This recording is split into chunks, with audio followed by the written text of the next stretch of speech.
हाय दोस्तों। नमस्कार। मैं नीरज पांडे स्वागत करता हूँ आपके अपने यूट्यूब चैनल धर्म सनातन। दोस्तों, मुंबई मुंबई आपको पता है कि मुंबई में सबसे ज्यादा जो रहने वाले लोग हैं वो उत्तर भारतीय हैं।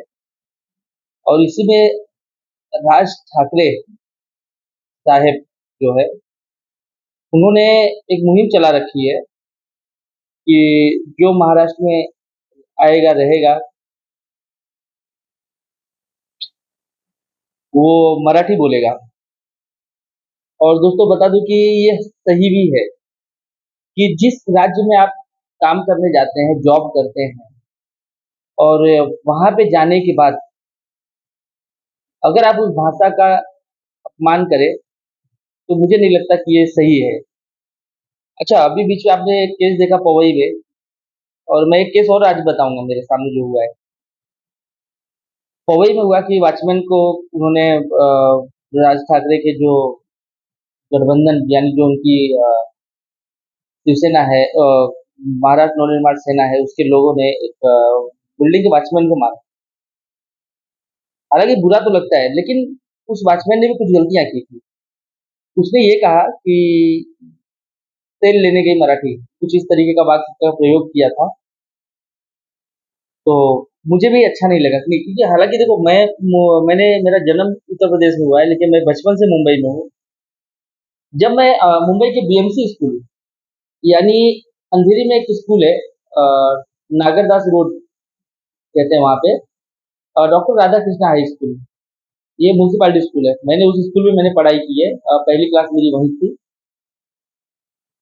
तो एक विषय था मराठी, और हमने उसमें पढ़ी थी मराठी, लेकिन उस समय मुझे मराठी नहीं आती थी, यानी बोलना नहीं आता था। लेकिन अब क्या है कि जब मैं काम करना शुरू किया, तो मेरा जो काम था इसके पहले जो मैं काम कर रहा था, तो वो अक्सर जो मराठी लोग का जो गांव है यहाँ पे महाराष्ट्र में, विरार में, पालघर, बोईसर, डहाणू में, तो यहाँ पे जा जाकर जो गांव वाले थे उनसे मैंने बात कर करके मराठी मैंने सीख ली।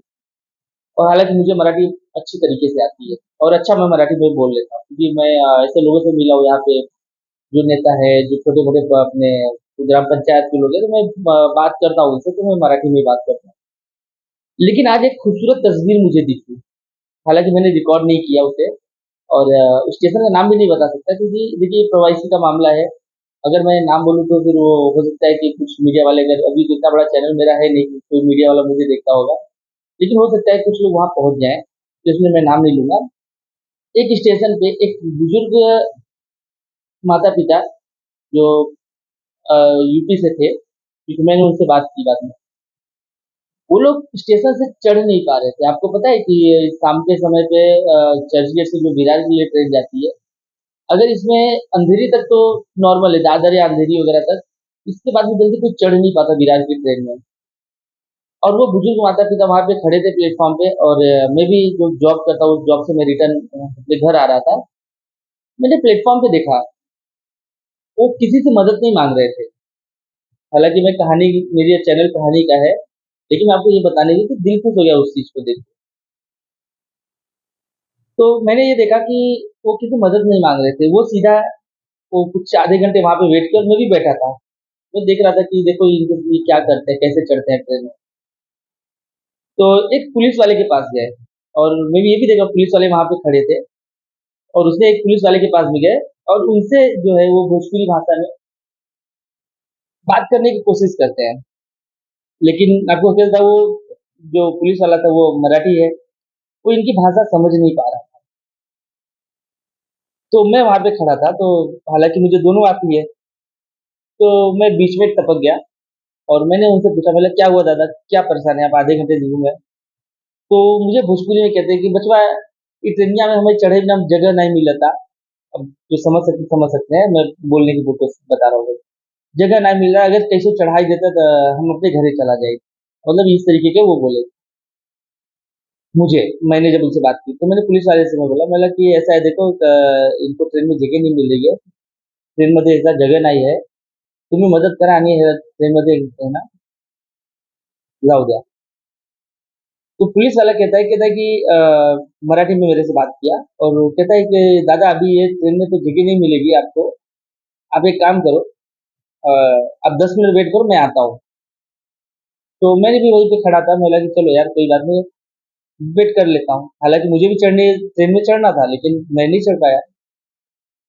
वो पुलिस वाला जाता है, प्लेटफॉर्म से बाहर जाता है और वहां से 2 टिकट लेकर आता है और लाके वहां पे खड़ा था पुलिस वाला। मैं भी वहीं पे खड़ा हुआ था। अच्छा, ट्रेन आने में टाइम था, तो वो जब ट्रेन का टिकट जब वो बुजुर्ग को देता है, वो जो टिकट लेकर आया था प्लेटफॉर्म के बाहर जाके, उस बुजुर्ग को वो टिकट देता है और कहता है कि दादा ये लो टिकट, और अभी गाड़ी आएगी तो आप उसमें चढ़ जाना। तो मैंने वो टिकट देखी। दोस्तों वो टिकट एसी की थी, मतलब जो मुंबई की एसी लोकल चालू है, उसकी थी। और मैं वहाँ पे खड़ा था, मैं बोला दादा ऐसा है, मैंने उनको बोला कि एसी गाड़ी का ट्रेन है वो है, कि तेरे अंदर तो चढ़े बिना बढ़िया से मिल जाए दादा, आप बैठ सकते। तो वो बुजुर्ग जो थे वो इतना भोजपुरी में आशीर्वाद दिए, वो पुलिस वाले को। मैं भी पुलिस वाले को समझाया, मतलब देखो ये ऐसे ऐसे आशीर्वाद देते हैं। लास्ट में मैंने एक चीज देखा कि उस पुलिस वाले ने दादा के पैर छुए, आशीर्वाद जब दादा दे रहे थे तो उसने, जब मैंने उसको बताया मतलब ऐसा सब बोल रहे हैं, उसके पैर छुए, मतलब बुजुर्ग के पैर छुए। दिल खुश हो गया ये देख के कि यार, जब तक भाषा नहीं समझ में आ रही थी तो उन्हें कुछ समझ में आता वो क्या करे, लेकिन मैं ये चीज देखा कि यार प्रेम है। दिल खुश हो गया। और मैंने जब तक ट्रेनर में दादा से बात किया तो दादाजी बताते हैं कि भैया मैं हम मड़िया हूँ जौनपुर का, दोनों गांव का नाम बता रहे हैं ना, बताए थे वो भूल गया मैं। अब मैं भी भोजपुरी में आ जा रहा हूँ, सॉरी। तो ऐसे नाम, कुछ नाम बताए थे। मैं वहां का हूँ, तो मैंने पूछा कि किस बिरादरी से हो चाचा, क्या है जो पूछना, नॉर्मली पूछ लेते हैं। तो कहते हैं भैया मैं यादव हूँ। बोला अच्छा, यादव है। तो बस इतनी बात हुई। और इसका जब ट्रेन आई तो मैंने दादा को बोला दादा आप इस ट्रेन में चढ़ जाओ। तो जब दादा को मैं ट्रेन में चढ़ा रहा था तो जैसे ही ट्रेन का दरवाजा बंद होने से पहले दादा मुझे बोलते बोलते अरे यार, भोजपुरी में बोलते अरे एमन तो बहुत ठंड लागत है। हमका तो दादा वीआईपी ट्रेन हो गई, आप ऐसे जा सकते हैं। दोस्तों देखिए, ये एक नॉर्मल जो होता है मुंबई में, तो एक अच्छी चीज थी, मैंने सोचा आप लोग को बता दूं। तो दोस्तों आज जो कहानी है, आपने टीजर मैंने डाल दिया था व्हाट्सएप और फेसबुक पे, आपने देख ही लिया होगा। आज की जो कहानी है पाकिस्तान की कहानी है, और ऐसी जो घटना है वो मुझे नहीं लगता हिंदुस्तान में कहीं घटी होगी, और घटी भी होगी तो मुझे नहीं पता ये घटना, लेकिन पाकिस्तान में ये घटना घटित हुई थी। अब कहानी क्या है, आज इसको जो हम बात कर लेते हैं। दोस्तों होता क्या है, कहानी में एक, सॉरी, पाकिस्तान में एक जगह है, अ, मेरे ख्याल से कुछ तो नाम है, खैबर पख्तूनख्वा, ऐसा कुछ नाम है उस जगह का। वहां के 2 लड़के होते हैं और दोनों एक ही गांव के होते हैं बचपन में, और वो साथ में खेलते बड़े होते हैं। और फिर जवानी आती है तो फिर आपको पता है कि एक लड़के को जब जवानी आती है तो घर का पूरा खर्चा उन्हें संभालना पड़ता है। तो हालांकि दोनों की शादी नहीं हुई थी और दोनों वहां से निकल के एक पेशावर करके जगह है पाकिस्तान में, वहां जाते हैं दोनों काम की तलाश में। हालांकि काम उन्हें जल्दी नहीं मिलता, तो उन्हें एक काम मिलता है कब्रिस्तान में गड्ढे खोदने का। यानी जब कोई आदमी मर जाता है तो उसे गड्ढे में डाल के उसे दफन करने का काम जो है उन दोनों दोस्तों को मिल जाता है। तो अच्छा, सॉरी, एक ही दोस्त को मिलता है ये काम जो था, एक दोस्त को मिल जाता है। तो एक दोस्त जो है कब्र खोदने का काम करता है, और जो पैसे आते हैं उस पैसे से दोनों दोस्त जो है खाते पीते। फिर कुछ समय बीता, एक दूसरा जो दोस्त था, अब तो मैं नाम अगर उनका रखूं, क्योंकि नाम नहीं बताऊंगा मैं, एक साहिल और सोहेब रख लेते हैं।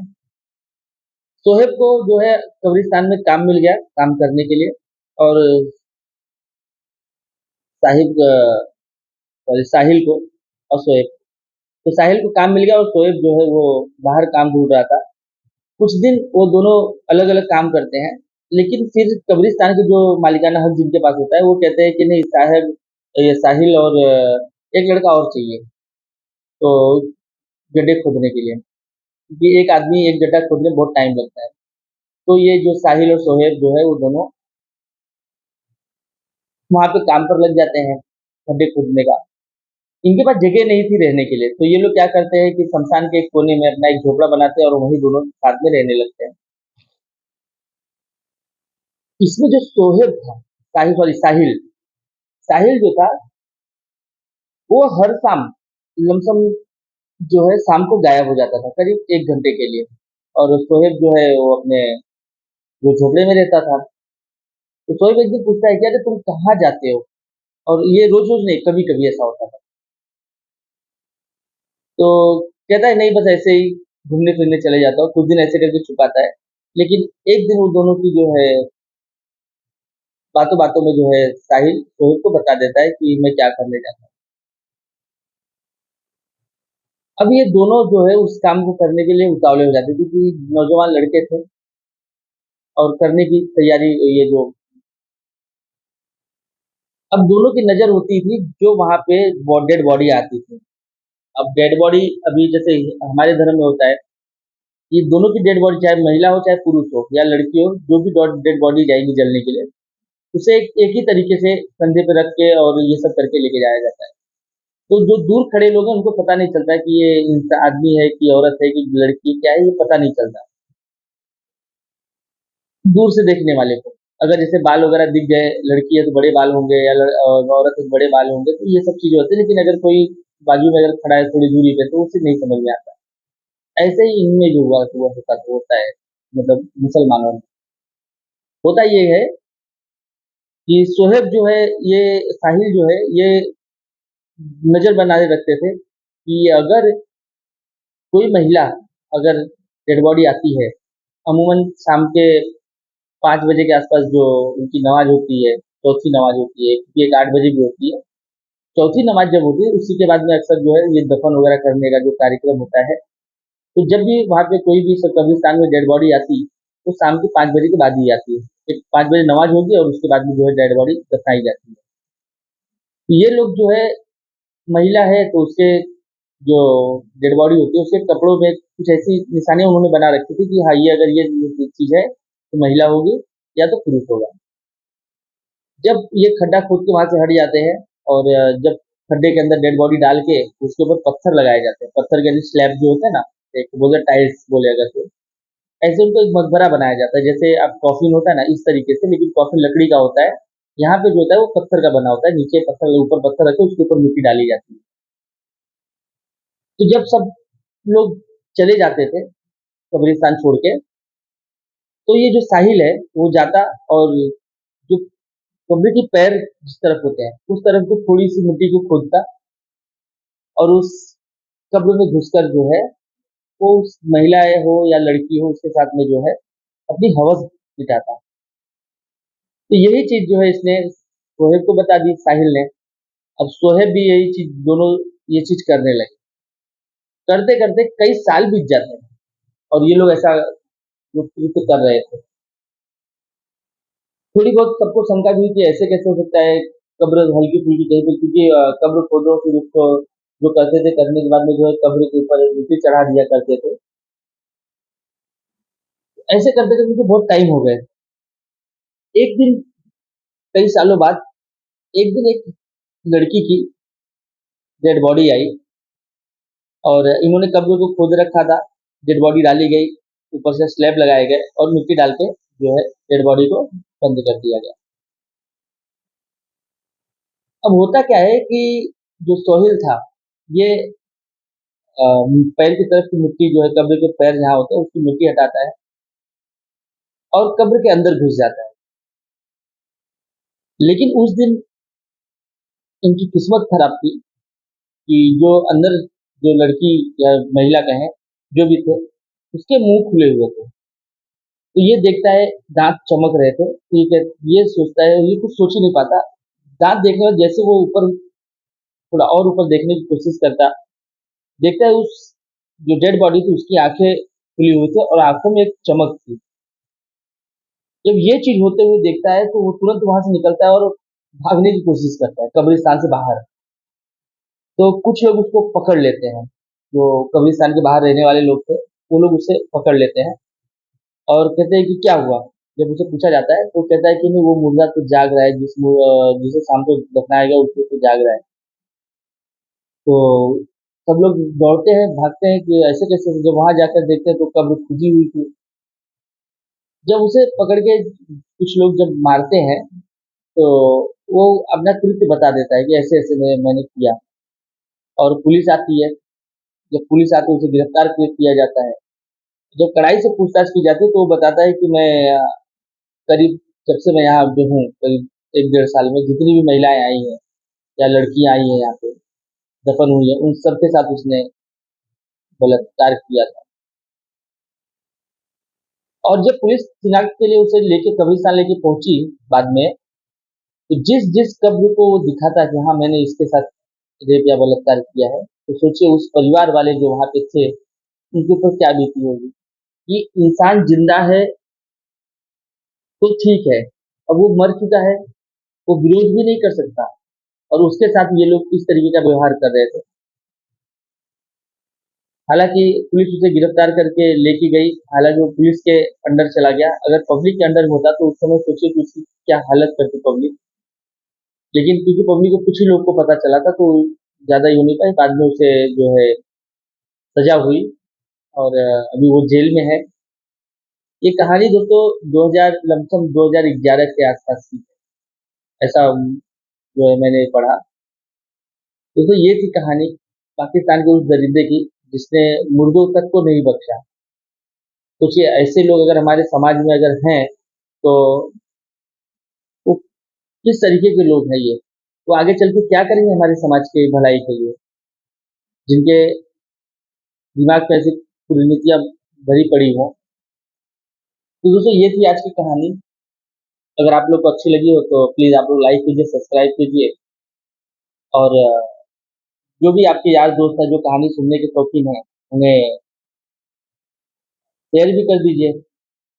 और दोस्तों संडे की शाम, यानी जो संडे आ रहा है अभी, ये संडे की शाम को 5 से लेकर 5:30 बजे तक मैं लाइव रहूंगा।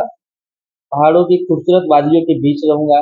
तो आप लोग के जो भी सवाल और जवाब हो तो आप लोग हमारे कमेंट बॉक्स में आके हमसे सवाल पूछ सकते हैं। अगर हो सकेगा तो मैं कोशिश करूंगा कि जल्दी से जल्दी आप लोग को जवाब देने की। दोस्तों मिलते हैं अगली कहानी की तरफ। तब तक के लिए दोस्तों जय श्री राम।